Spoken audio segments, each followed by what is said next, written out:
Dear Soap Diary, Beyond the Gates, this is a new and confusing low. Okay, this entire episode was a new and confusing low. I'm not gonna say I didn't enjoy it. I'm not gonna say it wasn't a good episode, but I'm gonna say that it was a new and confusing low for Beyond the Gates. Okay, having Dani, our queen, blame herself for Haley's miscarriage of justice. Why? She was the only one that knew the truth about, what are they calling it? The Invisa fetus. Okay? Her uterus full of delusions. She was the only one that knew the truth about the fact that Haley wasn't really pregnant. She called it from day one. Is this a weird, strange, misguided attempt to endear us to Dani, to say, look, Dani does feel bad about what she does. Dani does feel bad about the way she acts. Dani actually believed Haley after she saw the blood. Dani feels so bad about herself for what happened. Dani has so much remorse for what happened. Dani is human. We already thought Dani was human. We already knew Dani was flawed. We already love her. We already care about her. There's nothing you guys can do to make us stop loving her. We love her. So doing this weird, Dani feels so bad, and then having Pamela call her the worst, and then Dani goes as far as to call herself the worst, and then Andre says something along the lines of, yeah, this is partly your fault. No, this is not her fault at all. And Andre should have said, this is not your fault at all. This is not your fault at all, because it isn't. I need to pour myself a drink, okay? I don't drink, so whenever the day is hard or things have happened, I drink some ginger ale. And I shouldn't even be doing this product placement in this video. They never have a contract with me. But shoot, you never know. Anyway,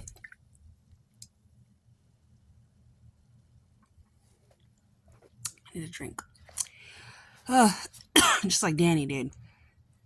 And she goes over to Andre's house, and I guess he's supposed to be telling her that this is it for them, it's over. But then she tells him about what happened with Haley, and he decides to sleep together for another day.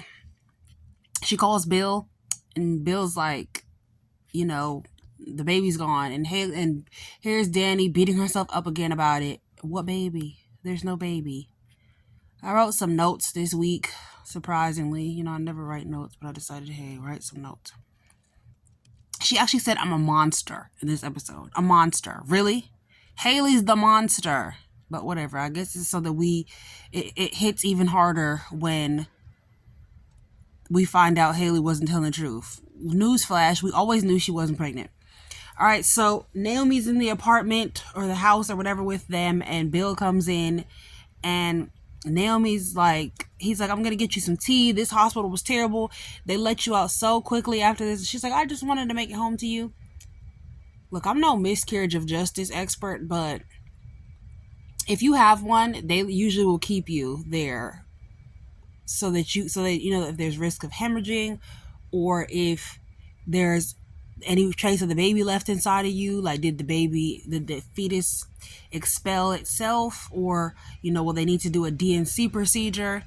There was so much that happened in this episode that we need to talk about. So Naomi doesn't buy what Haley's selling, and neither do we, actually.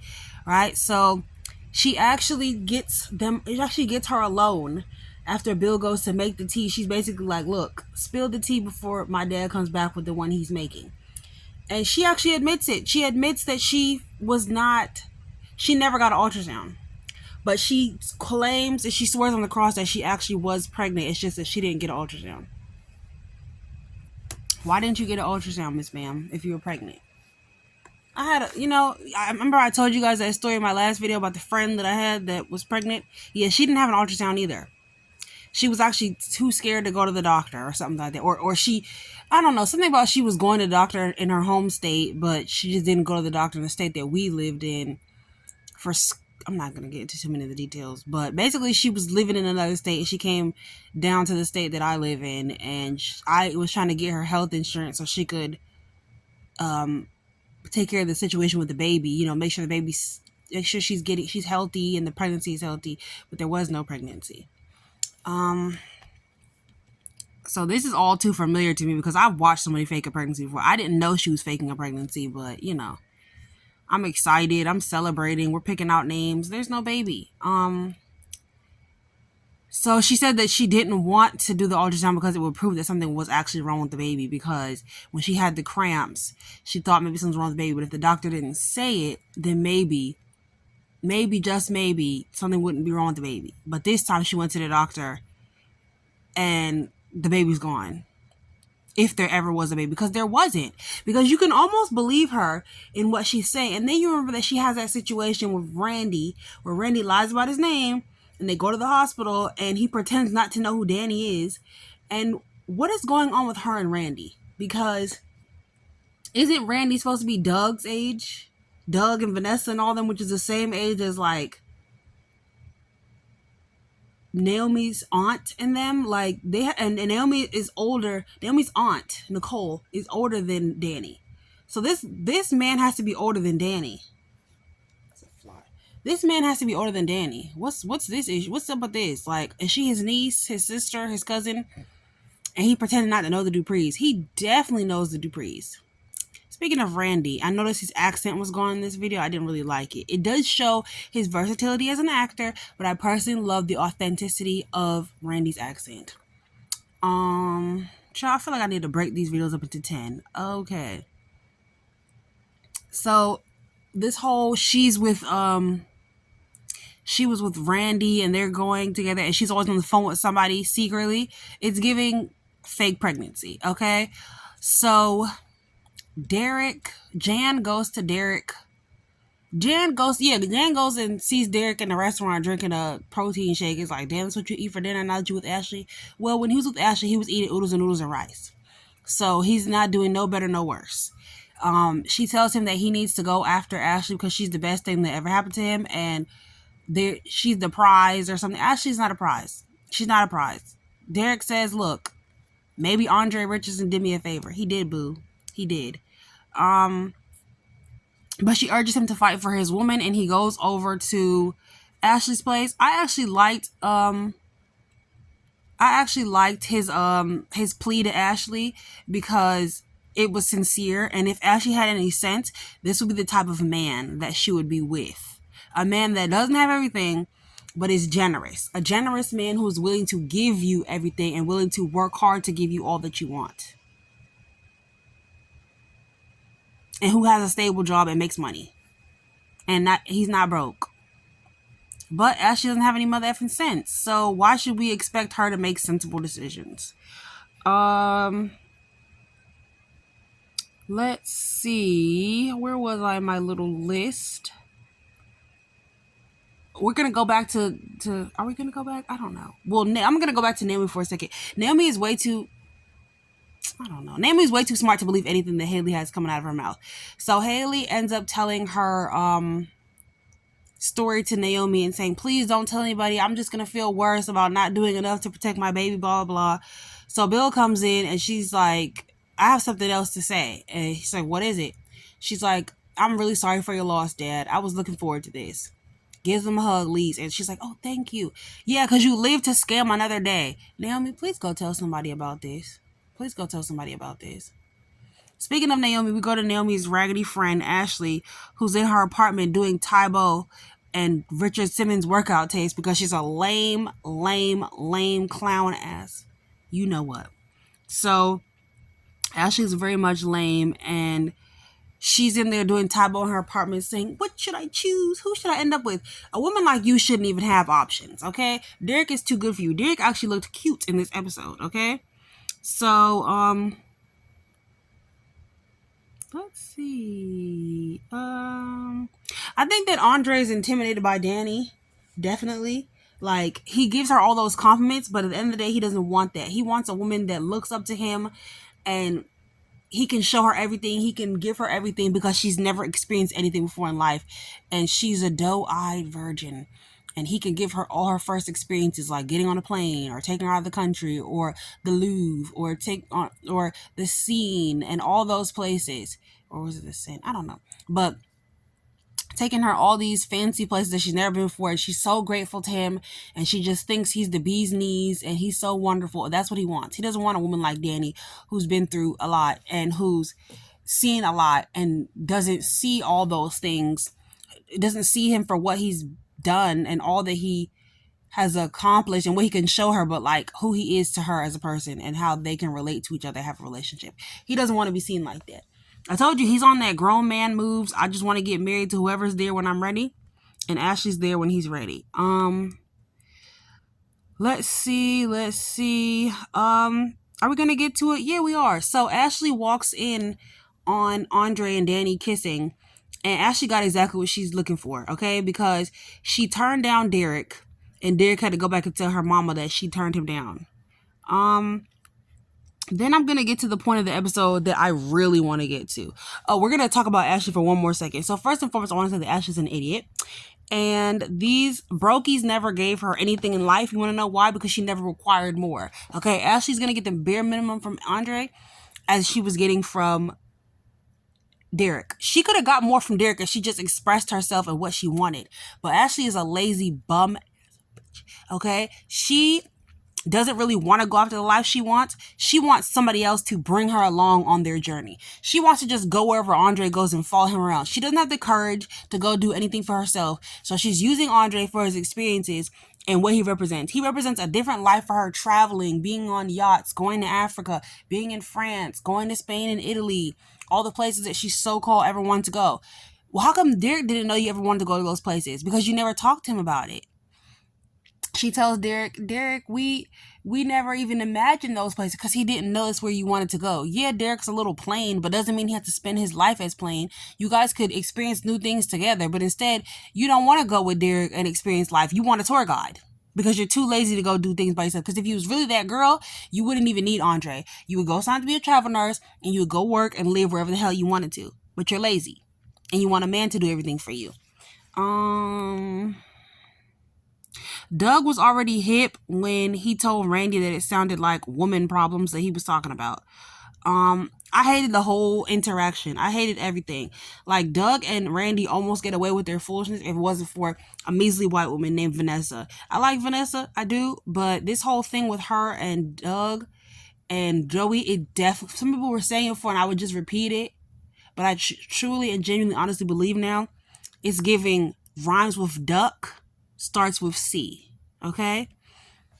Because why did Joey even mention that foolishness about, I've seen a million Dougs in my life, and men like him, when things get bad, they start giving me their women, laying me out there, women, let me take their women, letting you screw their women for, to make up for their debt.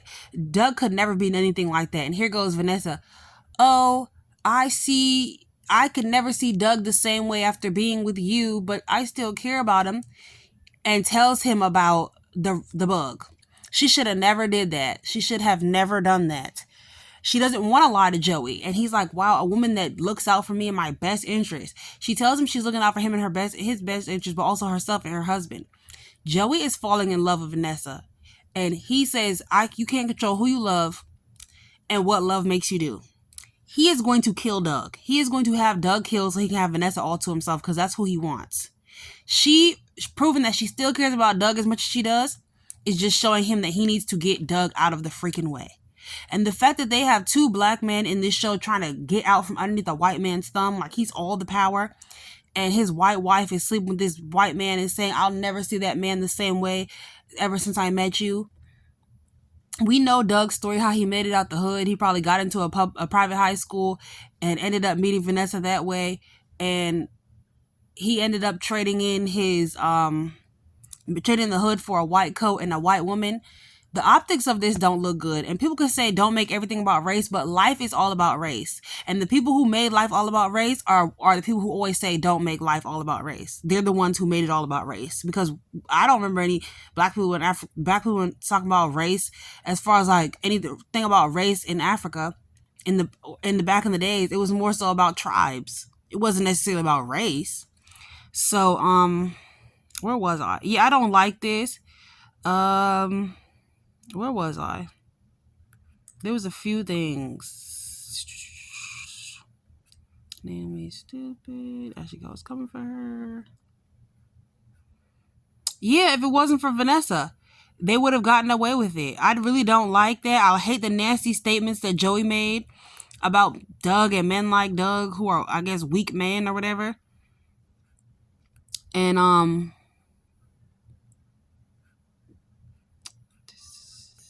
yeah, they almost got away with it if she didn't just snitch on their whole secret plan. Like, you shouldn't have told them about him knowing. He would have think that you have some allegiance to him and that you don't really care about Doug. But instead, he knows how much you care about Doug. Now he's ready to take Doug off the chessboard.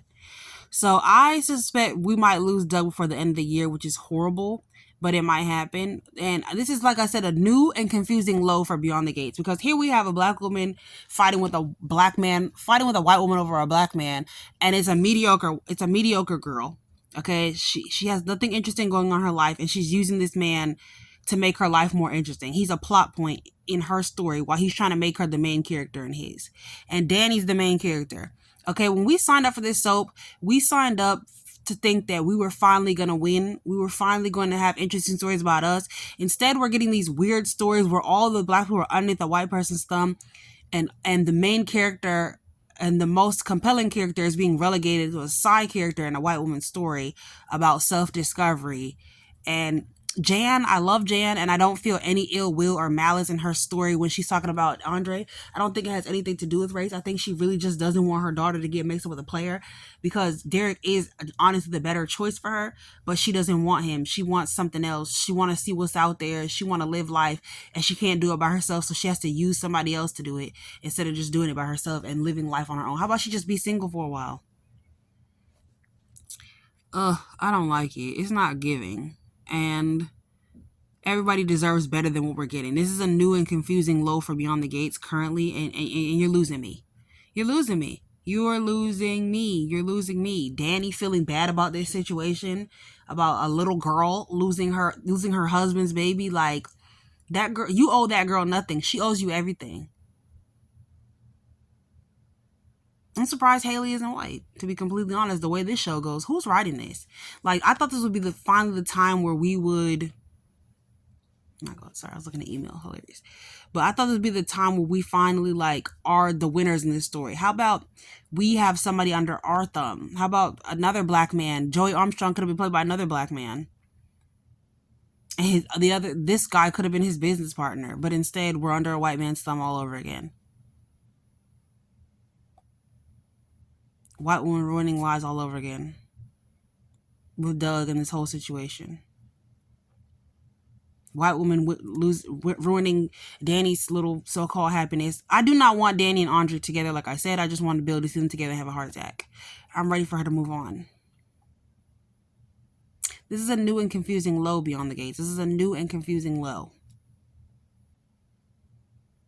I haven't been on Twitter to see what anybody's talking about yet. I was out yesterday. I was outside. So my review is late. But I'm done. I need to go eat again, and this... I'm like hanging on by this much. This much. That's it. That much. Give us something Beyond the Gates. Give us some win. It's right now looking like we're not. Who's writing this? Colorblind writing? We want it. We don't want it. We want black focus writing. How about that? So sincerely, Soap Diary.